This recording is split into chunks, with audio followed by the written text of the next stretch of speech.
Hi viewers, అందరికీ నమస్కారం. Welcome to Sravya's recipes. Hi అండి.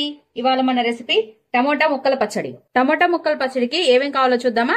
టమోటాలు, పచ్చిమిర్చి, శనక్కాయ గుళ్ళు, ధనియాలు, కరేపాకు, జీలకర్ర, తాలింపు వేసుకోవటానికి తాలింపు గింజలు, ఎండుమిర్చి, పసుపు, ఉప్పు, పచ్చిపప్పు, వెల్లుల్లి ఇంకా ఇంగువ.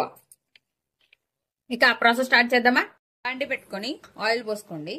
కొంచెం ఆయిల్ వేసుకొని టమోటా ముక్కలు పోసేసుకోండి. తర్వాత పచ్చిమిర్చి వేసుకోండి. పసుపు వేసుకోండి. కొంచెం ఉప్పు కూడా తగినంత ఉప్పు ఇప్పుడే వేసేసుకోండి. వేసుకొని మంచిగా కలుపుకోండి. ఫస్ట్ ఆఫ్ ఆల్ మంచిగా ఒకసారి కలుపుకొని మూత పెట్టి మగ్గ పెడదామండి. టమోటాలు బాగా మగ్గిన తర్వాత వేసుకోవాలి. ఇప్పుడు మూత పెట్టి కాసేపు బాగా మగ్గాలండి. మగ్గిన తర్వాత చూద్దాం. ఇదిగోండి, చూసారు కదా, చాలా వరకు మగ్గిందండి. ఇంకొంచెం సేపు మగ్గబెట్టి తీసేద్దామండి. చూసారు కదండి, మంచిగా మగ్గిపోయింది. ఇప్పుడు ఇది పొయ్యి ఆపేసుకొని ఆరబెట్టుకుందామండి.